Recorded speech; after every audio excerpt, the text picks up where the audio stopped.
Hello बच्चों, pre medico YouTube channel पे आपका स्वागत है। मैं हूं डॉक्टर अनुज विश्वकर्मा। बेटा आज के इस वीडियो लेक्चर में हम एनटीए टेस्ट, नेशनल अभ्यास टेस्ट, नीट का केमिस्ट्री 87 डिस्कस करने जा रहे हैं। ओके, तो बेटा आप क्वेश्चन देख पा रहे हो। First question is 3D configuration में हैव द एक्सचेंज ऑफ। ठीक है, कह रहा है कि 3D कॉन्फ़िगरेशन है, तो बेटा ये हो गया आपका डी ऑर्बिटल। क्लियर, ये 3D ऑर्बिटल है। अब ये कह रहा है कि इसमें क्या है, 4 इलेक्ट्रॉन फुलफिल है। ठीक है, तो ये 4 इलेक्ट्रॉन कितना एक्सचेंज पॉसिबल हो सकता है, इनमें यही पूछ रहे हैं आपसे। ओके, तो बेटा देखो, ये फर्स्ट इलेक्ट्रॉन है, ये सेकंड से भी एक्सचेंज कर लेगा, थर्ड से भी कर लेगा एंड फोर्थ से भी कर लेगा। क्लियर, तो टोटल फर्स्ट इलेक्ट्रॉन कितने से एक्सचेंज करेगा, 3 लोगों से। तो टोटल एक्सचेंज बेटा यहाँ कितना हो जाएगा, 3 एक्सचेंज। अब बात करते हैं सेकंड इलेक्ट्रॉन की, तो सेकंड इलेक्ट्रॉन करेगा क्या बेटा, फोर्थ से भी करेगा और आपका थर्ड से भी करेगा। क्लियर, तो यहाँ टोटल कितने एक्सचेंज हो गए, 2 एक्सचेंजेस। अब बात करते हैं थर्ड इलेक्ट्रॉन की, जो थर्ड इलेक्ट्रॉन है बेटा वो इससे एक्सचेंज कर लेगा। क्लियर, और फोर्थ क्या है, फोर्थ सभी से एक्सचेंज हो चुका है बेटा, तो इसमें कोई एक्सचेंजेस नहीं होंगे। तो एक एक्सचेंज ये हो गया, 3 ये हो गया और 2, टोटल कितने हो गए बेटा, 6 एक्सचेंजेस हो गए। तो 6 इलेक्ट्रॉन एक्सचेंजेस होंगे। Okay, identify the correct order of increasing number of pi bonds. Pi bonds बताना है इंक्रीजिंग नंबर में। बेटा 3 दिए गए, इन तीनों का स्ट्रक्चर आपको पता हो तो आप पाई बॉन्ड आसानी से बता सकते हो। जैसे ये है बेटा फर्स्ट एसिड जो है, इसका देखो बेटा स्ट्रक्चर ये होगा OH and OH। Clear, first acid. Second acid के बेटा स्ट्रक्चर बता दें, S double bond O, OH and OH। ठीक है, ये सेकंड एसिड हो गया बेटा। थर्ड एसिड क्या है, ये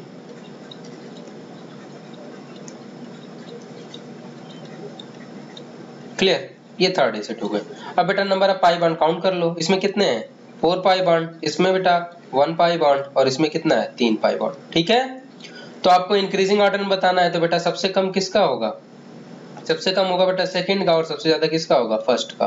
तो first, third, second is the right answer, C is the right answer. Identify the final product in the following sequence of the reaction. इस सीक्वेंस में आपको प्रोडक्ट आइडेंटिफाई करना है।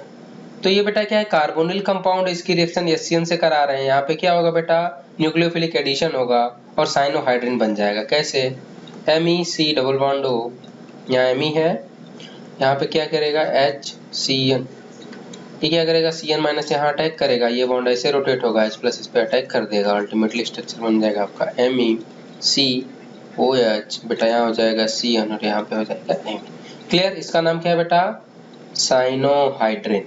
क्लियर, साइनोहाइड्रिन बन गया। अब सेकंड स्टेप में इन्होंने क्या किया, इन्होंने ये किया कि इसकी एसिडिक हाइड्रोलिसिस करी। हाइड्रोलिसिस करा रहे हैं बेटा, एसिडिक हाइड्रोलिसिस। तो क्या होगा, साइनोहाइड्रिन ने जो बेटा साइनाइड है, ये किस में कन्वर्ट हो जाएगा, एसिड में कन्वर्ट हो जाएगा। तो स्ट्रक्चर आपका ये बन जाएगा Me और ये हो जाएगा बेटा क्या, COOH। क्लियर, अब क्या होगा, अब नेक्स्ट स्टेप में क्या कर रहे हैं बेटा, नेक्स्ट स्टेप में ये कर रहे हैं कि ये H2SO4 के साथ इसकी रिएक्शन करा रहे हैं। एक्चुअली बेटा यहाँ पे क्या होना चाहिए, हीट होना चाहिए। H2SO4 के वजह में इसको हीट करोगे तो यहाँ पे क्या होगा, वाटर मॉलिक्यूल एलिमिनेट हो जाएगा। मतलब यहाँ पे मैं मान लो एक मिथाइल बना देता हूँ, यहाँ से क्या हो जाएगा, वाटर मॉलिक्यूल एलिमिनेट हो जाएगा और अल्टीमेटली क्या बन जाएगा, alpha beta unsaturated carboxylic acid का स्ट्रक्चर होगा। ठीक है बेटा, Me, ये H नहीं होगा यहाँ पे। ठीक है, ये होगा, ये क्या है बेटा, alpha beta unsaturated carboxylic acid. ठीक है, तो आंसर क्या होगा बेटा, B is the right answer. Next question, 0.44 gram of colourless oxide of nitrogen occupy 224 ml of H2P। The molecular formula is. ठीक है, मॉलिक्यूलर फार्मूला पता करने के लिए बेटा हमें मॉलिक्यूलर वेट चाहिए, और मॉलिक्यूलर वेट के लिए हमें क्या चाहिए, मोल। तो आपको पता है मोल इक्वल टू क्या होता है बेटा, वेट अपॉन मॉलिक्यूलर वेट, यही तो होता है। और आपको मोल बराबर पता होगा, वॉल्यूम अगर ml में दिया हो तो इसको क्या करते हैं बेटा, 22,400 से डिवाइड कर देते हैं तो हमें मोल मिल जाए। इन दोनों को इक्वेट कर देते हैं। वेट हमें कितना दिया है बेटा, 0.44 ग्राम। हमें क्या चाहिए, मॉलिक्यूलर वेट चाहिए। वॉल्यूम ml में कितना दिया है, 224, और यहाँ कितना दिया बेटा, 22400। इसको आप सॉल्व करोगे तो हो जाएगा 1/100 तो यहाँ से बेटा जो मॉलिक्यूलर वेट आएगा आपका वो कितना आएगा 44 मॉलिक्यूलर वेट जिसका होगा वही इसका मॉलिक्यूलर फॉर्म। तो बेटा आंसर क्या होगा N2O, इसका मॉलिक्यूलर वेट आप निकालोगे तो बेटा ये 44 हो। ओके, तो आंसर कौन सा होगा? C is the right answer. Which of the following liberate ammonia when treated with water? इनमें से कह रहे हैं कि अगर इसको आप वाटर से ट्रीट करोगे तो कौन अमोनिया, तो बेटा ये क्या बना लेगा? लिथियम हाइड्रोक्साइड और अमोनिया गैस रिलीज करेगा। सेम इस पे अगर वाटर की रिएक्शन कराते हो तो क्या होगा? ये मैग्नीशियम हाइड्रोक्साइड बना लेगा बेटा और अमोनिया गैस यहाँ भी रिलीज होगी। यहाँ पे बात करते हैं अगर आपने वाटर से रिएक्शन करी तो क्या होगा बेटा कि कैल्शियम कार्बोनेट बना लेगा और अमोनिया गैस रिलीज होगी। तो इन तीनों में जब आप वाटर से क्या कर रहे हैं? ट्रीट कर रहे हैं, तो क्या हो रहा है? अमोनिया का लिबरेशन हो रहा है। तो आंसर क्या होगा? D, all of the above is the answer. Arrange the pH of equimolar solution of the given compound in decreasing order. बेटा ये सभी एसिड मतलब ये दिए गए, इनका पीएच ऑर्डर बताना है। तो मैं आपको बता दूं बेटा कि जो एसिडिक स्ट्रेंथ होती है वो होती है इनवर्सली प्रोपोर्शनल टू पीएच। अगर इनके एसिडिक स्ट्रेंथ की हम अगर ऑर्डर निकाल लें तो उसका रेसिप्रोकल कर देंगे तो हमें पीएच की ऑर्डर पता चल जाएगी। ठीक है, तो बेटा अगर एसिडिक स्ट्रेंथ की ऑर्डर की बात करें तो आपको पता है कि फॉर्मिक एसिड सबसे ज्यादा मोस्ट एसिडिक है। देन उसके बाद क्या होगा बेटा? Benzoic acid. देन क्या होगा बेटा? फिनॉल। एंड देन क्या होगा? Ethyl alcohol. यही तो होगा। अगर इनकी नंबरिंग की बात करेंगे तो ये बेटा थर्ड होगा, देन क्या होगा? फोर्थ होगा, देन फर्स्ट होगा, देन सेकंड होगा। यही तो होगा। तो ये बेटा किसकी ऑर्डर है? ये ऑर्डर है आपका एसिडिक स्ट्रेंथ की, लेकिन हमें क्या चाहिए? पीएच का ऑर्डर चाहिए। तो जस्ट रेसिप्रोकल हो जाएगा, मतलब सेकंड का पीएच सबसे ज्यादा होगा, देन 1, देन बेटा क्या होगा? 4, देन थर्ड। क्लियर? तो ये बेटा पीएच का ऑर्डर होगा। चेक कर लेते हैं। तो सेकंड मैच कर रहा है बेटा, second is the right answer. Next question. How many moles of KMnO4 are needed to oxidize a mixture of 1 mole of each iron sulfate, ferrous sulfate and ferric oxalate? तो बेटा क्या होगा? तो आपको पता है कि जो ग्राम इक्विवेलेंट होगा ऑफ KMnO4 वो होगा बेटा gram equivalent of FeSO4 plus gram equivalent of Fe2C2O4। यही तो होगा। क्लियर? देखा बेटा जब इसको आप ऑक्सीडाइज करोगे तो जो फेरस है वो फेरिक फॉर्म में कन्वर्ट होगा। क्लियर? यहाँ +2 है। इसमें क्या होगा? इसमें होगा बेटा कि जो फेरस है वो फेरिक फॉर्म में कन्वर्ट होगा। इसके अलावा जो आपका ऑक्सलेट है वो कार्बन डाइऑक्साइड में कन्वर्ट होगा। क्लियर?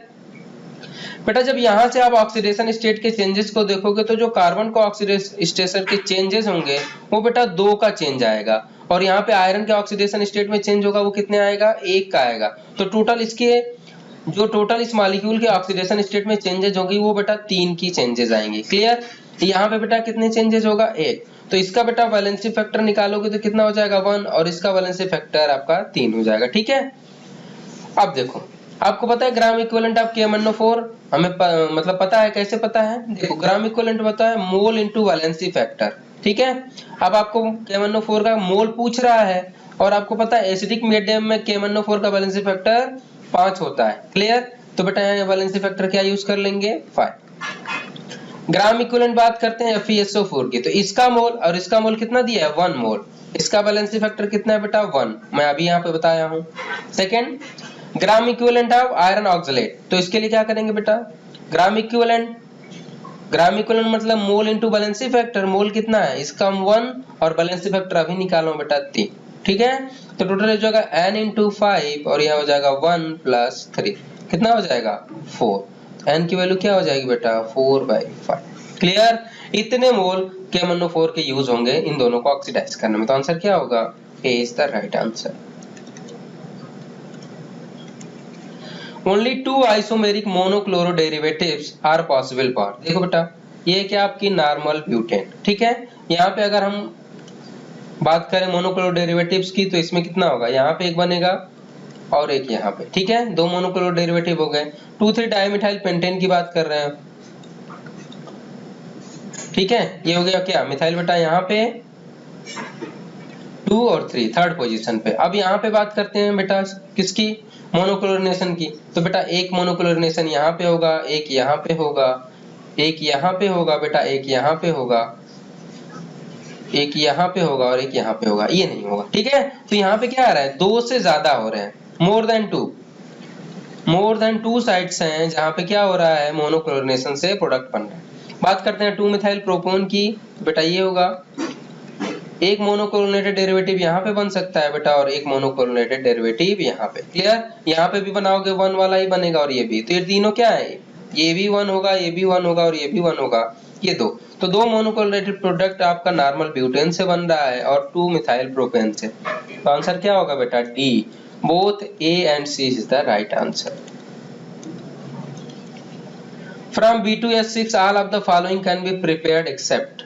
B2S6 से हम क्या बना रहे हैं, तो कौन कौन बेटा, बोरिक एसिड से B2S6 से बोरिक एसिड बना सकते हैं। कैसे बना सकते हैं, अगर हम B2S6 का हाइड्रोलिसिस करा दें तो बेटा हमें क्या मिल जाएगा, बोरिक एसिड मिल जाएगा। ठीक है,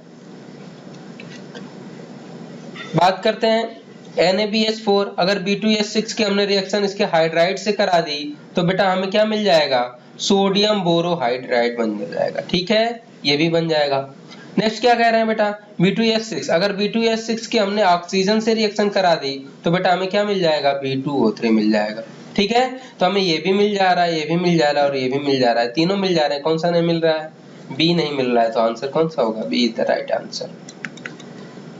next question, a solid AB has ZnS type of structure if the radius of A plus is 22.5 picometer then radius of B minus will be।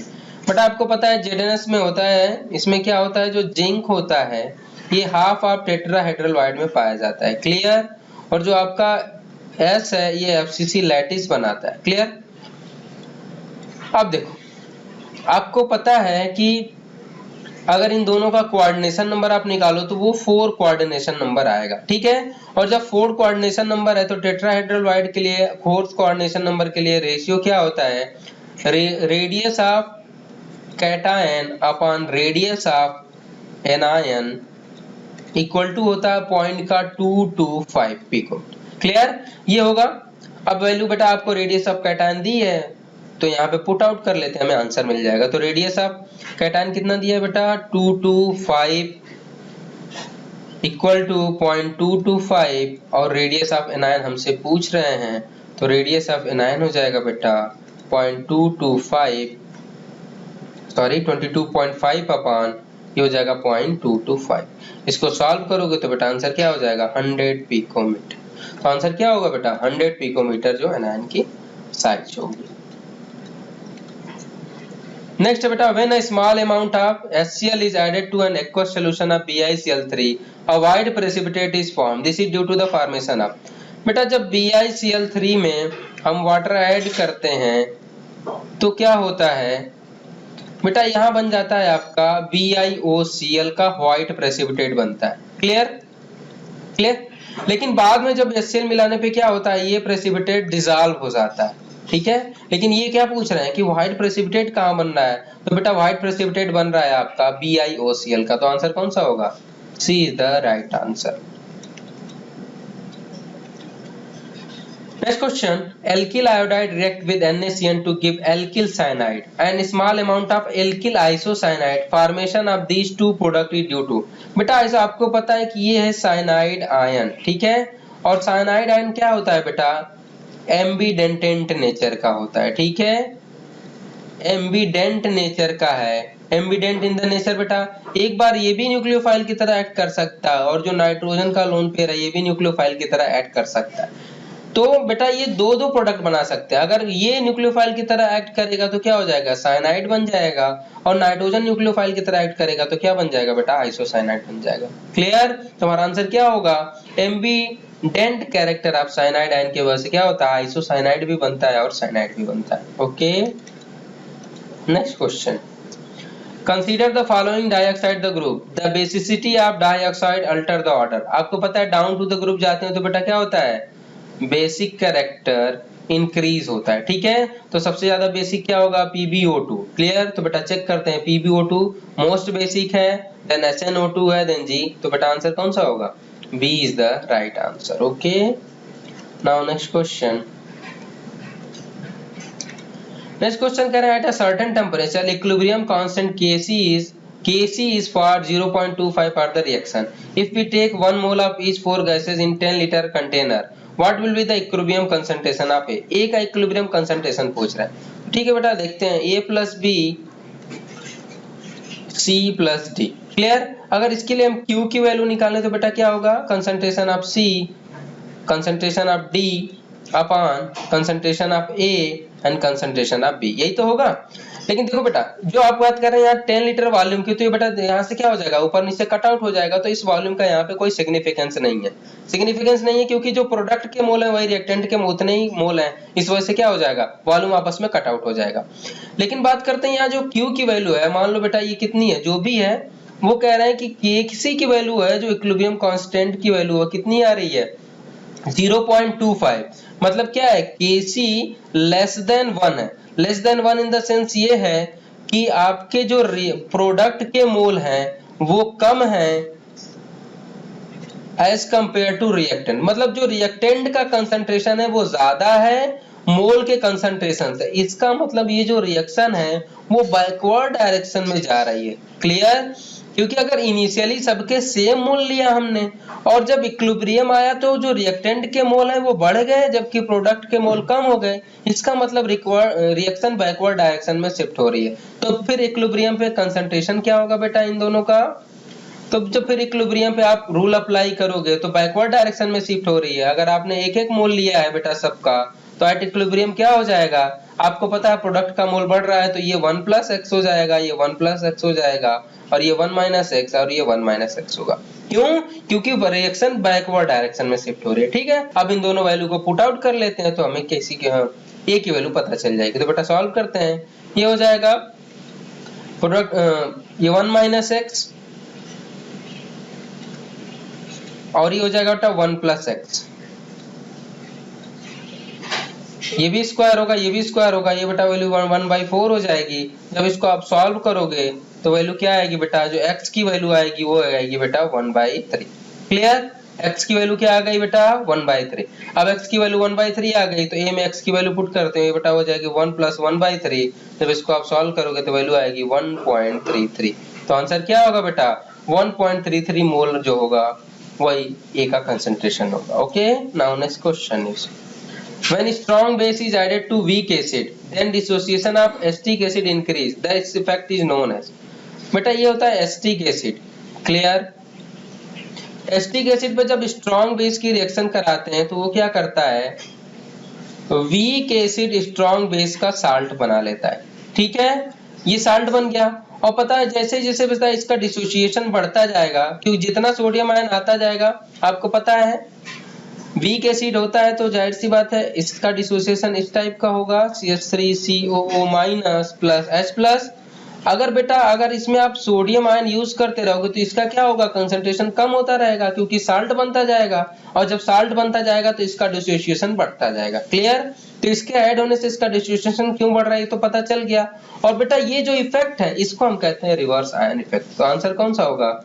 B is the right answer.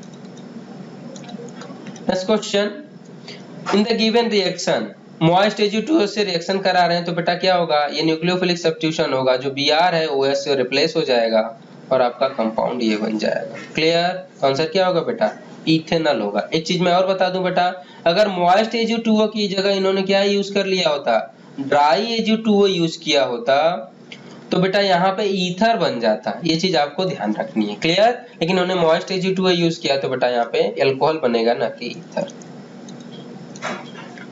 KCl MgCl2.6H2O is a, बेटा क्या है ये? Double salt है। Clear? Next question, Which equation represent example of Friedel-Crafts reaction? बेटा Friedel-Crafts reaction किसका example है? Electrophilic substitution reaction का। इसमें देख लो बेटा, और इसमें क्या होता है जब हम बेंजीन पे एल्किल हैलाइड या फिर एसाइल हैलाइड इसकी रिएक्शन कराते हैं in the presence of Lewis acid, तो हमें क्या मिलता है, एल्काइलेशन होता है बेंजीन रिंग का या एसाइलेशन होता है। क्लियर? ये होती है आपकी क्या, फ्रीडल क्राफ्ट रिएक्शन। अब चेक कर लेते हैं बेटा, देखो बेंजीन की रिएक्शन करा रहे हैं एल्किल हैलाइड से, तो सब एल्काइलेशन हो गया बेंजीन रिंग का, तो ये आंसर कौन सा होगा बेटा, A is the right answer. बेटा इसमें चेक करते हैं ZnCl2 यूज नहीं करते, इसमें AlCl3 यूज करते हैं, ठीक है, पर यहाँ देखो क्या हो रहा है, क्लोरीन क्या हो रहा है, रिप्लेस हो रहा है किससे, एसाइलियम आयन से, और बेटा क्लोरीन क्या है, न्यूक्लियोफाइल, मतलब यहाँ पे न्यूक्लियोफिलिक सब्स्टिट्यूशन हो रहा है, जबकि किसका एग्जांपल है, इलेक्ट्रोफिलिक सब्स्टिट्यूशन का, इस वजह से गलत हो गया, और ये तो होगा ही नहीं। क्लियर? तो आंसर कौन सा होगा, A is the right answer. Next question है, a gas absorbs 200 joule of the heat and expand by 5 centimeter cube against a constant pressure of this, the change in internal energy। बेटा internal energy में change क्या होता है, ये होता है delta U equal to Q plus W, यही तो होता है। अब Q क्या है बेटा, जो आपको हीट दी गई है, तो यहाँ पे जो Q होगा बेटा, हीट एब्जॉर्ब हो तो उसकी वैल्यू प्लस में होगी, प्लस का 200 जूल। क्लियर? अब बात करते हैं वर्क डन की, तो वर्क डन होगा बेटा क्या, माइनस का P डेल्टा V, यही तो होगा। अब प्रेशर कितना दिया है बेटा, माइनस का 2 × 10⁵, ये हो जाएगा 500, और आपको पता है बेटा क्या है, ये सेंटीमीटर क्यूब में है, तो इसको अगर आप मीटर क्यूब में चेंज करोगे तो ये हो जाएगा 10⁻⁻6 मीटर क्यूब। क्लियर? सॉल्व करते हैं बेटा, जब इसको आप सॉल्व करोगे तो वैल्यू क्या आ जाएगी बेटा, माइनस का 100 जूल। क्लियर? तो वर्क डन कितना हो गया, माइनस का 100 जूल, तो डेल्टा U कितना होगा बेटा, Q की वैल्यू कितनी, 200, और इसकी वैल्यू क्या, प्लस है, माइनस 100, आंसर क्या हो जाएगा, प्लस का 100 joule is the right answer, तो C is the right answer. Next question है, given the standard oxidation potential, देखो स्टैंडर्ड ऑक्सीडेशन पोटेंशियल दिया है, अब फेरस को फेरिक में चेंज कर रहे हैं और यहाँ पे भी फेरस को फेरिक में चेंज कर रहे हैं, तो पूछ रहे हैं कि किसमें, कौन से मीडियम में फेरस को फेरिक आयन में ज्यादा आसानी से क्या कर सकते हैं, हम ऑक्सीडाइज कर सकते हैं। तो बेटा देखा यहाँ देखो, फेरस को जब फेरिक में चेंज कर रहे हैं तो ऑक्सीडेशन पोटेंशियल की वैल्यू क्या है, मतलब ऑक्सीडेशन पोटेंशियल एसिडिक मीडियम में बेटा क्या है आपका, ये है माइनस का 0.8 वोल्ट। क्लियर? और बेसिक मीडियम में ये +2 होगा बेटा, बेसिक मीडियम में क्या हो रहा है, इसका जो ऑक्सीडेशन पोटेंशियल है उसकी वैल्यू है 0.6। क्लियर? बेटा आपको पता है कि जो ऑक्सीडेशन पोटेंशियल होता है, क्लियर, पॉजिटिव में जितना ज्यादा होगा उतना ज्यादा उस विशेष को ऑक्सीडाइज करना आसान होगा, ठीक है, तो ये वैल्यू निगेटिव में, ये वैल्यू पॉजिटिव है, तो बेसिक मीडियम में क्या होगा, आयरन डाई पॉजिटिव को आयरन ट्राई पॉजिटिव में ऑक्सीडाइज करना इजियर होगा, तो आंसर क्या होगा बेटा, एल्कलाइन मीडियम में हम इजी से आयरन डाई पॉजिटिव को आयरन ट्राई पॉजिटिव में ऑक्सीडाइज कर सकते हैं। Okay, next, according to recent view which of the correct representation of hydrated proton in aqueous solution, बेटा आपको पता है कि हाइड्रेटेड प्रोटॉन इस फॉर्म में पाया जाता था। क्लियर? यही तो होता था, लेकिन अभी क्या होता है बेटा, नए कॉन्सेप्ट ये है कि ये जो हाइड्रोजन है ये भी क्या करते हैं, अदर मॉलिक्यूल से क्या करते हैं, अदर वाटर मॉलिक्यूल इनसे बाइंड अप हो जाते हैं, और टोटल 4 वाटर मॉलिक्यूल इससे बाइंड अप हो जाते हैं। Clear? 4 water molecule bind up होने की वजह से क्या हो जाएगा बेटा, आंसर आपका ये हो जाएगा। Clear? Now next question, a proton and alpha particle are accelerated through the same potential difference, the ratio of de Broglie wavelength, बेटा लेमडा क्या होता है, h/√2m/q/e, यही तो होता है, और आपको पता है जो q अल्फा है बेटा वो क्या होता है, 2 × q ऑफ प्रोटॉन, और जो मास ऑफ अल्फा होता है बेटा होता है 2 × q mass of proton, sorry बेटा 4 × मास ऑफ प्रोटॉन, यही तो होता है। तो λ1/λ2 क्या हो जाएगा बेटा, root mass of proton into q of proton upon,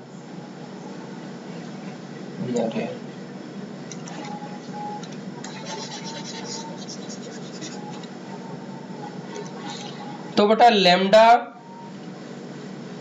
alpha upon lambda proton equal to हो जाएगा root of mass of alpha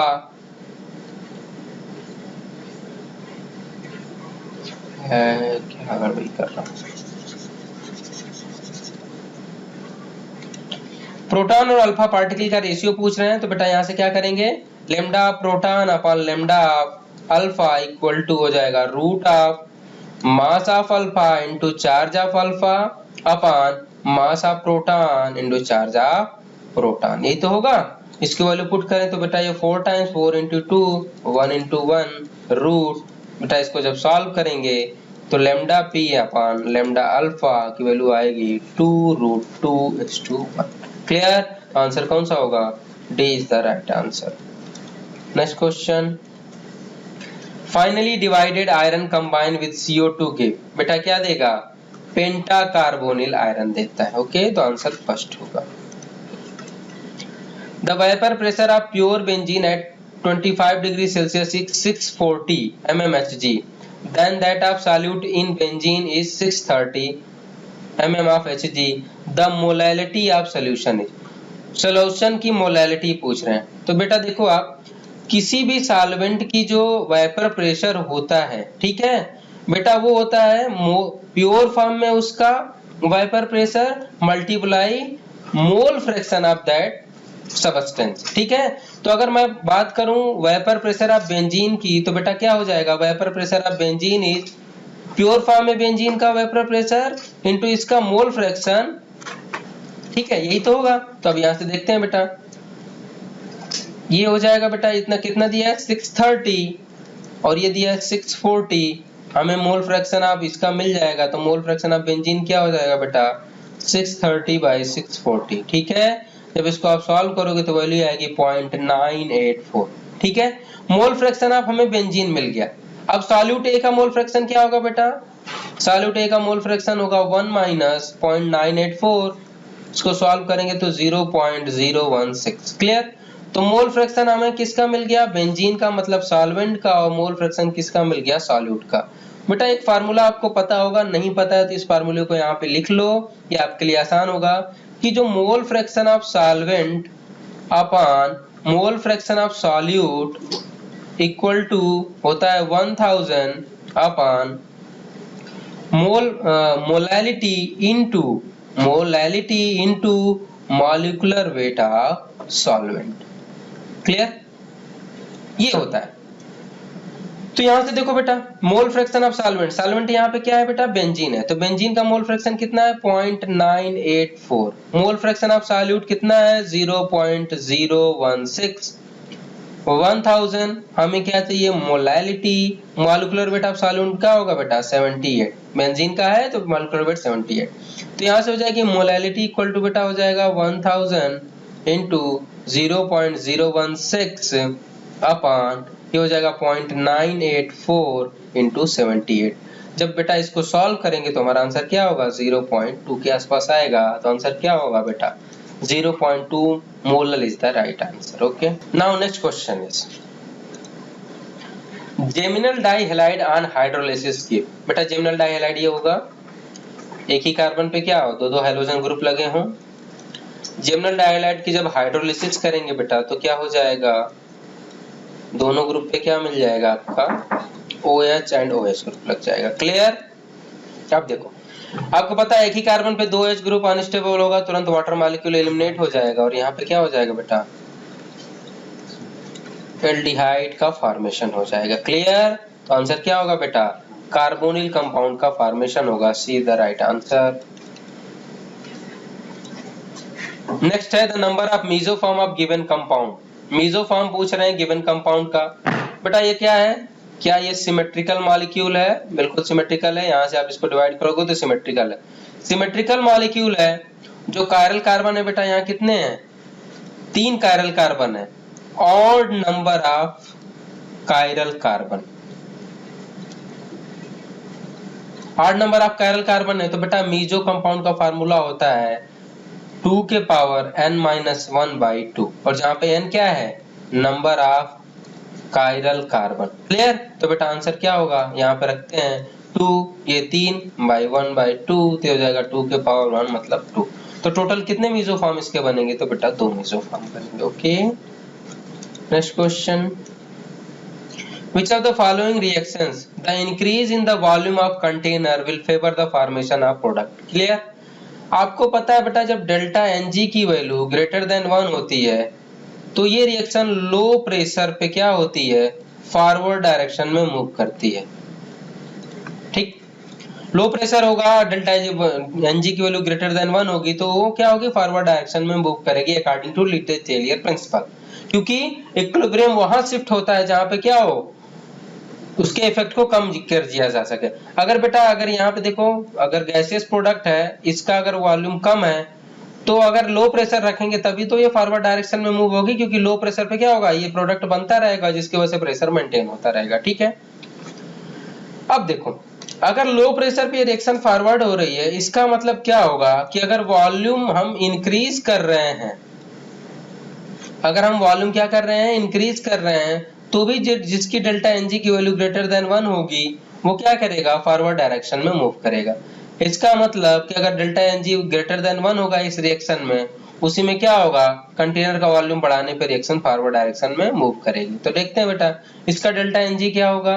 delta Ng क्या होता है बेटा, number of gaseous product minus number of gaseous reactant. ठीक है, तो यहाँ गैसियस प्रोडक्ट कितने बेटा, 2 और ये 1। ठीक है, तो कितना हो जाएगा बेटा, 1 नहीं होता है, 0, ग्रेटर देन 0 होता है। ओके, ये 1 नहीं होता है, ये ग्रेटर देन 0 होता है, तो ये कितना हो जाएगा 1। तो डेल्टा Ng की वैल्यू ग्रेटर देन 1 है, इसका मतलब वॉल्यूम बढ़ाने पे क्या होगा, ये रिएक्शन फॉरवर्ड डायरेक्शन में मूव करेगी। ओके, बात यहाँ करते हैं बेटा, डेल्टा Ng की वैल्यू यहाँ पे 0 होगी, यहाँ पे डेल्टा Ng की वैल्यू क्या होगी, लेस देन 0। बेटा यहाँ पे भी डेल्टा Ng की वैल्यू क्या होगी, लेस देन 0। आंसर क्या होगा आपका, A is the right answer.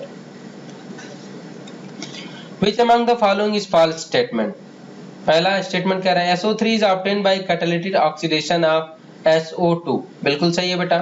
Next है SO3 has the trigonal planar geometry is gaseous state, ये भी सही है बेटा। नेक्स्ट है SO3 कैसे बेटा, देखो ये हो गया, आपको पता है S के पास d ऑर्बिटल है तो ये क्या कर लेगा, अपने ऑक्टेट को एक्सपेंड कर लेगा, तो बेटा ये स्ट्रक्चर बन जाएगा। ठीक है, तो ये हो जाएगा। तो देखो इसका अगर हाइब्रिडाइजेशन निकालोगे तो क्या होगा, sp3, और sp3 का शेप क्या होता है, ट्राइगोनल प्लेनर, तो ये भी सही है। नेक्स्ट कह रहे हैं SO3 gaseous gaseous state has all SO bond equivalent, देखो सभी SO बॉन्ड क्या है, इक्विवेलेंट है, तो ये भी सही है। नेक्स्ट क्या कह रहा है, SO3 has so more solubility in water than H2SO4, बेटा गलत है ये, क्यों, क्योंकि जब SO3 को आप H2SO4 में डिसॉल्व करोगे तो ये बेटा ओलियम बना लेता है। क्लियर, और जब आप इसको H2SO4 वाटर में डिसॉल्व करोगे तो ये बनाएगा sulphuric acid. Further sulphuric acid क्या करेगा, SO3 को रिएक्ट नहीं करने देगा, तो इसकी सॉल्युबिलिटी H2SO4 में ज्यादा होगी ना कि वाटर में। क्लियर, तो आंसर कौन सा होगा बेटा, डी, यही स्टेटमेंट गलत है। Okay, next question, above plot represent the variation of molar conductance against root of concentration, तो कौन सा ऑप्शन करेक्ट है बेटा, ये आपको ग्राफ आपने पढ़ा होगा और पता, ये जो ग्राफ होता है बेटा, ये जो ग्राफ स्ट्रेट लाइन वाला आता है किसके लिए आता है, स्ट्रॉन्ग इलेक्ट्रोलाइट के लिए। और बेटा पहले ही मैं ये आपको ग्राफ बता चुका हूँ, सो यहाँ पे बहुत ज्यादा डिस्कस नहीं कर रहा हूँ। अगर आपको बेटा पिछले अगर आपने वीडियो लेक्चर देखे होंगे तो ये सब ग्राफ आपको बहुत आसानी से, तो ये किसके लिए होता है, स्ट्रॉन्ग इलेक्ट्रोलाइट के लिए, और ये किसके लिए होता है बेटा, वीक इलेक्ट्रोलाइट के लिए। क्लियर, तो देखो आंसर क्या होगा बेटा, फर्स्ट किसके लिए है, स्ट्रॉन्ग इलेक्ट्रोलाइट के लिए, और सेकंड फॉर वीक इलेक्ट्रोलाइट, तो आंसर कौन सा होगा, C is the right answer. Okay, now next question, what is the minimum pH required to prevent the precipitation of ZnS solution which 0.1 molar ZnCl2 and saturated with the 0.1 molar H2S। ठीक है, मतलब ये कह रहा है कि ZnS को prevent करने के लिए कितना हाइड्रोजन आयन कंसंट्रेशन हो, और उस हाइड्रोजन आयन कंसंट्रेशन की वजह से हम pH निकाल सकते हैं। तो सबसे पहले बेटा हम क्या निकालें, कि Sp निकाल लें इसका, तो बेटा इसका Sp निकालेंगे तो ये हो जाएगा Z आयन का कंसंट्रेशन, ये किसका निकाल लो बेटा, ZnS का, और सल्फाइड आयन का कंसंट्रेशन। ठीक है, यहाँ से क्या होगा बेटा, हमें सल्फाइड आयन का कंसंट्रेशन मिल जाएगा, ये कितना दिया है 10⁻⁻21, जिंक आयन का कंसंट्रेशन बेटा यहाँ से हो जाएगा 10⁻⁻2, और सल्फाइड आयन का कंसंट्रेशन बेटा हमें चाहिए। क्लियर, तो सल्फाइड आयन का कंसंट्रेशन कितना हो जाएगा बेटा, ये हो जाएगा आपका 10⁻⁻90। क्लियर, ये हमें कंसंट्रेशन पता चल गया सल्फाइड आयन का। अब बात करते हैं, यहाँ पे बात करते हैं H2S की। बेटा H2S क्या है, पॉलीप्रोटिक एसिड है। ये क्या करेगा, सबसे पहले इसमें ब्रेक होगा, इसके लिए मान लो इन्होंने दे दिया Ka1, नेक्स्ट इन्होंने क्या किया, ये ऐसे होगा बेटा, ये हो गया Ka2, क्लियर, H प्लस यहाँ पे भी, और ये हो जाएगा S2 माइनस, क्लियर।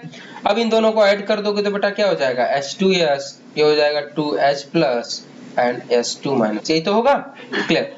अब इसके लिए क्या करें बेटा, लाभ मास एक्शन लगाते हैं, तो क्या होगा, अब यहाँ पे जो K होगा, मान लो ये K A आ गया, तो ये जो K होगा वो K क्या होगा बेटा, H आयन के कंसंट्रेशन का स्क्वायर, और यहाँ होगा सल्फाइड आयन के कंसंट्रेशन अपॉन H2S का कंसंट्रेशन, और यही तो होगा। और इन दोनों के ऐड करने से आ रहा है, तो बेटा K की जगह हम क्या लिख सकते हैं, K1 इंटू Ka2, ये तो लिख सकते हैं, क्लियर। अब बस यहाँ पे वैल्यू पुट आउट कर लेते हैं। K1 इंटू Ka2 की वैल्यू उन्होंने दिया है कितना बेटा, 10⁻⁻20। H आयन कंसंट्रेशन हमें चाहिए क्योंकि इसी से हमें pH है। सल्फाइड का कंसंट्रेशन अभी हमने निकाला कितना, 10⁻⁻19। और बेटा H2S का कंसंट्रेशन यहाँ से देख लो, H2S का कंसंट्रेशन कितना है, 0.1, क्लियर। बेटा जब यहाँ से आप सॉल्व करोगे तो H आयन का कंसंट्रेशन आपको मिलेगा 10⁻⁻1, क्लियर। अभी H आयन का कंसंट्रेशन 10⁻⁻1, तो बेटा pH कितना होगा, 1, तो pH 1 होगा, जिसके वजह से क्या होगा, ये आपका प्रेसिपिटेट नहीं होगा, ओके। तो आंसर कौन सा होगा, D is the right answer, okay. Next question, on the basis of information available for the reaction, the minimum EMF required to carry out electrolysis of Al2O3, ठीक है। तो आपको पता है बेटा डेल्टा G इक्वल टू क्या होता है, माइनस NFE0, यही तो होता है, हमें EMF चाहिए। अब देखो बेटा डेल्टा G की वैल्यू उन्होंने कितना दिया है, माइनस का 827 इंटू 10⁻³ जूल पर मोल ऑफ ऑक्सीजन, ठीक है बेटा। N, अब बात करते हैं यहाँ N क्या होता है बेटा, number of electron involve in this conversation. तो बेटा यहाँ N की वैल्यू कैसे निकालोगे, यहाँ निकालोगे बेटा, देखो ये 4/3 एल्युमिनियम है, ये किस में कन्वर्ट हो रहा है, 2/3 Al2O3 में, क्लियर। देखो बेटा इसके लिए क्या करते हैं, सबसे पहले हम स्टोइचियोमेट्रिक कोएफिशिएंट का मल्टीप्लिकेशन करेंगे, देन इसका ऑक्सीडेशन स्टेट से मल्टीप्लाई करते हैं, देन इसका इनर कोएफिशिएंट से मल्टीप्लाई करेंगे, clear. Inner coefficient same formula यहाँ भी अप्लाई करेंगे। तो देखो बेटा यहाँ पे क्या हो जाएगा, 4/3, इसका ऑक्सीडेशन स्टेट देखो क्या है, 0 है, तो यहाँ 0, इनर कोएफिशिएंट कुछ भी नहीं है। नेक्स्ट इसमें क्या है बेटा, देखो ये 2/3, इसका ऑक्सीडेशन स्टेट निकालोगे हो जाएगा 3, तो 3 से मल्टीप्लाई, इनर कोएफिशिएंट कितना होगा बेटा 2, इसको सॉल्व करोगे तो यहाँ इसका ऑक्सीडेशन स्टेट 0 और यहाँ पे कितना 4 है, तो टोटल कितने का चेंज आ रहा है बेटा, 4 का। तो यहाँ जो N होगा वो कितना होगा बेटा, 4 होगा। बस वो वैल्यू यहाँ पे हम पुट आउट कर दे रहे हैं, तो देखो ये हो जाएगा माइनस का 4, F की वैल्यू क्या है 96500 इंटू हमें E चाहिए, ठीक है। ये माइनस माइनस कट आउट हो जाएगा, तो बेटा यहाँ E की वैल्यू आएगी आपका 2.14 वोल्ट, क्लियर। तो आंसर क्या होगा बेटा, A 2.14 volt is the right answer, okay. Now next question is Which alpha amino acid does not contain primary amino group? बेटा आंसर क्या होगा, प्रोलीन। प्रोलीन का स्ट्रक्चर ये होता है, इसमें क्या होता है, सेकेंडरी अमीनो ग्रुप होता है, तो ये ऐसे होगा, क्लियर। यहाँ पे क्या हो जाएगा, CO, क्लियर। प्रोलीन जो होता है बेटा क्या होता है, वो सेकेंडरी अमीनो ग्रुप पाया जाता है उसमें, बाकी इन दोनों में क्या होता है, primary amino group, okay. Next question, 1 mole of AgI and Ag plus is coagulated by, ये बेटा कौन सा सॉल है, ये आपको पता है पॉजिटिव कोलाइड्स है, ठीक है। और पॉजिटिव कोलाइड्स को कोएगुलेट करने के लिए हमें क्या चाहिए, नेगेटिव इलेक्ट्रोलाइट चाहिए, ठीक है। और नेगेटिव इलेक्ट्रोलाइट क्या होना चाहिए, जितना अमाउंट इसका है उतना ही अमाउंट इसका होना चाहिए, ठीक है। तो देख लेते हैं, तो बेटा ऑप्शन फर्स्ट में देखो, यहाँ पे क्या होगा, I माइनस का जो कंसंट्रेशन है वो कितना हो जाएगा बेटा, 1 मोल, और आपका जो ये जो कोलाइड है वो भी कितना है, 1 मोल। तो क्या होगा, ये इन दोनों को क्या कर रहा है, रिएक्शन कर लेगा और इसको कोएगुलेट कर देगा, तो आंसर क्या होगा, first is the right answer. Next question, which of the following graph represent a first order reaction, ठीक है बेटा। रेट और उसके बीच में फर्स्ट ऑर्डर रिएक्शन पूछ रहे हैं, तो रेट इक्वल टू क्या है फर्स्ट ऑर्डर के लिए बेटा, ये होता है K इंटू कंसंट्रेशन। तो यहाँ पे देख लो क्या है, Y इक्वल टू mx, मतलब क्या होगा, ओरिजिन से ग्राफ स्ट्रेट लाइन क्रॉस होगा, आंसर कौन सा होगा, B is the right answer. Next question, in the given reaction x will be, पूछ रहे हैं x क्या होगा। देखो बेटा ये क्या है, डिहाइड्रोहेलोजिनेशन होगा, पहले यहाँ ब्यूआर यहाँ से रिलीज होगा तो यहाँ पे बन जाएगा कार्बोकैटायन। क्लियर। और जब ये कार्बोकैटायन बनेगा तो बेटा क्या होगा, इसमें क्या होगा, रीअरेंजमेंट होगा। क्लीन, कार्बोकैटायन में क्या होगा, रीअरेंजमेंट होगा बेटा, और ये अपने आप को मोर स्टेबल कार्बोकैटायन बनाएगा। और रीअरेंजमेंट क्या होगा बेटा, यहाँ पे होगा मिथाइल शिफ्ट, तो क्या होगा 1,2 मिथाइल शिफ्ट होगा। क्लियर। तो मिथाइल शिफ्ट कराते हैं बेटा, तो ये हो जाएगा CH3 प्लस, और यहाँ पे हो जाएगा बेटा CH, ये हो जाएगा CH3। क्लियर, ये हो गया। अब देखो, अब बता, अब क्या होगा, अब हाइड्रोजन आयन निकलेगा। ठीक है, तो हाइड्रोजन आयन कहाँ से रिलीज होगा बेटा, यहाँ से कि यहाँ से, तो ये बेटा डिपेंड करेगा प्रोडक्ट। जब बेटा यहाँ से करोगे आप तो जो एल्कीन बनेगा वो क्या बनेगा, ये एल्कीन बनेगा। ठीक है, और ये एल्कीन क्या होगा बेटा, मोर स्टेबल एल्कीन होगी। क्यों मोर स्टेबल एल्कीन होगी, क्योंकि ये मोर सब्स्टिट्यूटेड एल्कीन है। तो बेटा हमारा आंसर कौन सा होगा, B is the right answer. Okay, next question. Nitrobenzene है बेटा, इसकी इलेक्ट्रोलिसिस करा रहे हैं स्ट्रांगली, मतलब इसकी इलेक्ट्रोलिसिस हो रही है स्ट्रांगली एसिडिक मीडियम में, तो बोल रहे हैं प्रोडक्ट क्या बनेगा। बेटा मैं तीन चीजें आपको यहाँ बता दूं, आप उसको रिमाइंड कर लो, आगे कोई भी क्वेश्चन आएगा तो वो बहुत आसानी से हो जाएगा। ठीक है बेटा, अगर आप नाइट्रोबेंजीन की इलेक्ट्रोलिसिस करा रहे हो स्ट्रॉन्ग एसिडिक मीडियम में, क्लियर, तो ये बेटा बनता है पैरा अमीनो फिनॉल। क्लियर, या आप रिमाइंड ही कर लो। दूसरा, अगर आपने क्या लिया, वीक एसिडिक मीडियम या फिर माइल्ड एसिडिक मीडियम लिया, ठीक है, तब बनता है बेटा आपका क्या, एनिलीन। क्लियर। अगर आपने क्या ले लिया बेटा, एल्कलाइन मीडियम ले लिया, तो फिर बेटा आपका प्रोडक्ट बन जाता है बेंजीडीन। क्लियर बेटा, क्वेश्चन में स्ट्रॉन्ग एसिडिक मीडियम पूछा है, इसका मतलब कंपाउंड क्या बनेगा, पैरा अमीनो फिनॉल। तो आंसर क्या होगा बेटा, C, para amino phenol is the right answer. Okay, next question. Which of the following chemical reagent can provide distinction between the two ionization isomer of the formula CONH3 का whole 5 BrSO4। ठीक है, इसको बेटा दो ionisation formula हम बता लेते हैं, एक होगा CONH3 whole 5 Br, ब्रोमीन एक बार क्या होगा बेटा, कोऑर्डिनेशन स्फीयर के अंदर होगा, बाद में एक्सचेंज कर लेंगे, तो ये हो जाएगा इसका NH3 5SO4, और ये हो जाएगा Br। ओके, अब बेटा देखो, ये दो हो गए इसके आयोनाइजेशन आइसोमर। अब कह रहे हैं इन तीन चारों में से क्या यूज करें कि इन दोनों को डिफरेंशिएट किया जा सके। तो देखा बेटा, अगर आप BaCl2 के रिएक्शन कराओगे तो BaCl2 इससे तो रिएक्शन करेगा पर इससे रिएक्शन नहीं करेगा। क्यों, क्योंकि जब BaCl2 इससे रिएक्शन करेगा तो बेरियम सल्फेट का प्रेसिपिटेट बना देगा। क्लियर, तो बेरियम सल्फेट का प्रेसिपिटेट बना मतलब ये वाला आइसोमर होगा, इससे रिएक्शन नहीं करेगा, तो हम क्या करेंगे, बेरियम क्लोराइड से क्या करेंगे, इसको डिस्टिंग्विश कर सकते हैं। तो आंसर क्या होगा बेटा, A is the right answer. Okay, next question. The final product acts in the following reaction. ठीक है, इसमें एक्स पूछ रहे हैं बेटा, ये एसिटानिलाइड है, इस पे कंसंट्रेट H2SO4 की रिएक्शन कर रहे हैं, तो बेटा क्या बनेगा आपका, ये कंपाउंड बनेगा NHCOCH3, और यहाँ पे हो जाएगा SO3H। क्लियर। अब क्या कह रहे हैं बेटा, कंसंट्रेट HNO3 नाइट्रेशन हो जाएगा, और नाइट्रेशन कहाँ होगा बेटा, आर्थो पोजीशन पे नाइट्रेशन हो जाएगा। क्यों, क्योंकि पता है ये जो ऊपर वाला ग्रुप है ये क्या है, आर्थो पैरा डायरेक्टिंग है, तो यहाँ पे हो जाएगा नाइट्रेशन। क्लियर।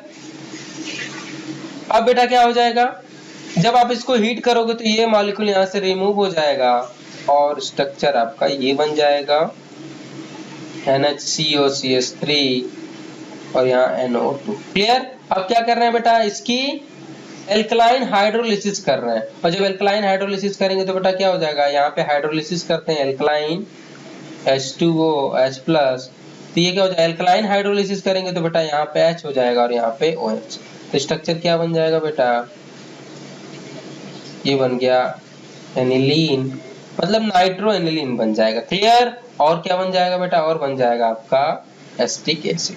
क्लियर।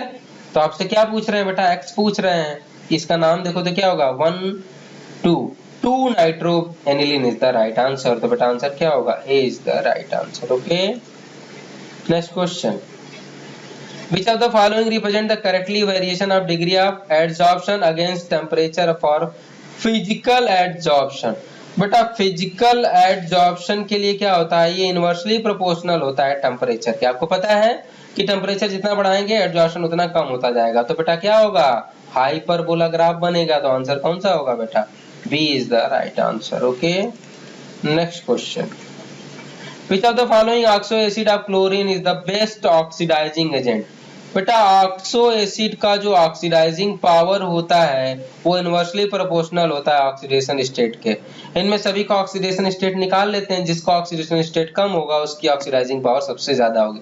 तो यहाँ कितना होगा बेटा, +1, यहाँ पे कितना होगा +3, यहाँ पे होगा +5 और यहाँ पे होगा +7। सबसे कम ऑक्सीडेशन स्टेट किसमें है, इसमें है बेटा। इसकी ऑक्सीडाइजिंग पावर क्या होगी, सबसे ज्यादा मैक्सिमम होगी। तो आंसर क्या होगा बेटा, A is the right answer. Okay, next question, most hazardous metal pollutant of automobile exhaust is. बेटा होता है लेड। ऑटोमोबाइल एग्जॉस्ट में लेड जो होता है वो मोस्ट हजार्डस होता है for human being and other animal. Which of the following is true about the size of tetrahedral and octahedral wire। बेटा टेट्राहेड्रल वायर के लिए रेडियस रेशियो आपका क्या होता है, टेट्राहेड्रल वायर के लिए बेटा आपका रेडियस रेशियो होता है 0.225। Clear, radius of anion and radius cation and radius of anion. Okay बेटा, ये फॉर कितने के लिए, टेट्राहेड्रल वायर के लिए होगा। और अगर ऑक्टाहेड्रल के लिए यही रेशियो निकालें तो वो बेटा होता है 0.414। क्लियर, ये फॉर ऑक्टाहेड्रल वायर। क्लियर, तो बेटा देख लो ऑक्टाहेड्रल वायर के लिए रेशियो ज्यादा है, मतलब ऑक्टाहेड्रल की साइज ज्यादा है, टेट्राहेड्रल की साइज कम है। तो आंसर क्या होगा, size of octahedral void is greater than the size of tetrahedral void. तो C is the right answer. Okay, next question, Which one of the following give imine formation from carbonyl compound। Carbonyl compound से imine कौन बनाएगा, तो बेटा imine कौन बनाता है, ammonia derivative है। अमोनिया जो डेरिवेटिव है वो क्या करेगा, बनाएगा। ठीक है, और अमोनिया डेरिवेटिव में भी कौन बनाएगा बेटा, ये बनाएगा। क्यों, क्योंकि इसमें क्या होता है बेटा, एलिमिनेशन होता है। तो ये मान लो क्या हो गया आपका कार्बोनिल कंपाउंड हो गया। इसकी अगर हम इससे रिएक्शन कराओगे C6H5 से, तो क्या हो जाएगा बेटा, यहाँ वाटर मॉलिक्यूल एलिमिनेट हो जाएगा और अल्टीमेटली आपका प्रोडक्ट ये बन जाएगा RC⋯N, ये हो जाएगा C6H5। क्लियर, यही क्या है बेटा आपका इमीन। ओके, तो आंसर कौन सा होगा बेटा, D is the right answer. Next question, which of the following is a strongest acid. बेटा सबका स्ट्रक्चर बना लेते हैं। 2 क्लोरोपेंटेनोइक एसिड है, 1 2 3 4, ये हो गया बेटा। सेकंड पे क्या होगा, क्लोरीन लगा है, 2 क्लोरोपेंटेनोइक हो गया। 3 क्लोरोपेंटेनोइक एसिड, ये बेटा हो गया 3 क्लोरोपेंटेनोइक एसिड। 5 क्लोरोपेंटेनोइक एसिड, यहाँ पे Cl हो गया। और बेटा 4 क्लोरोपेंटेनोइक एसिड।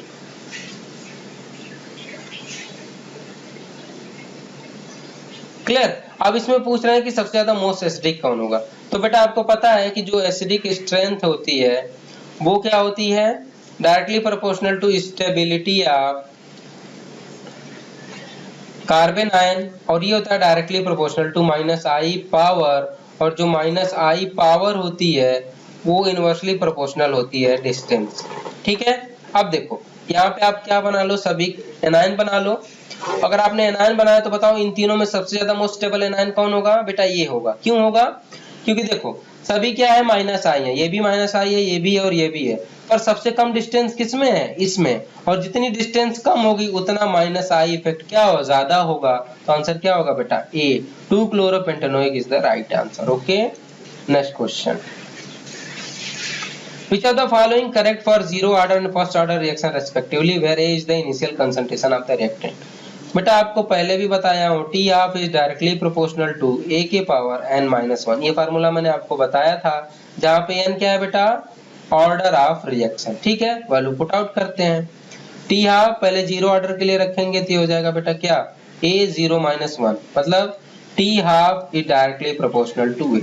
ये किसके लिए हो गया बेटा, ये हो गया आपका जीरो ऑर्डर के लिए। नेक्स्ट क्या है, टी हाफ वन ए फर्स्ट ऑर्डर के लिए, एन की value one, one minus one, तो क्या हो गया, ये वैल्यू जीरो हो जाएगी, तो यहाँ हो जाएगा T half directly proportional to A, मतलब कंसंट्रेशन के इंडिपेंडेंट है। और ये किसके लिए बेटा, फर्स्ट ऑर्डर के लिए। तो चेक कर लेते हैं, जीरो और फर्स्ट ऑर्डर के लिए पूछ रहे हैं रिस्पेक्टिवली, तो जीरो ऑर्डर के लिए क्या होगा, डायरेक्टली प्रोपोर्शनल टू ए, और फर्स्ट ऑर्डर के लिए बेटा इंडिपेंडेंट ऑफ इनिशियल कंसंट्रेशन। तो आंसर क्या होगा बेटा, C is the right answer. Okay, तो बेटा आज के इस वीडियो लेक्चर में हमने एनटीए केमिस्ट्री नीट के 87 टेस्ट को डिस्कस किया। आई होप आपको ये चीजें समझ में आई होगी। बेटा कोई भी क्वेरीज है तो आप मुझे कमेंट बॉक्स में जरूर बताएं और अपने दोस्तों से जरूर शेयर करें। Thank you for watching this video.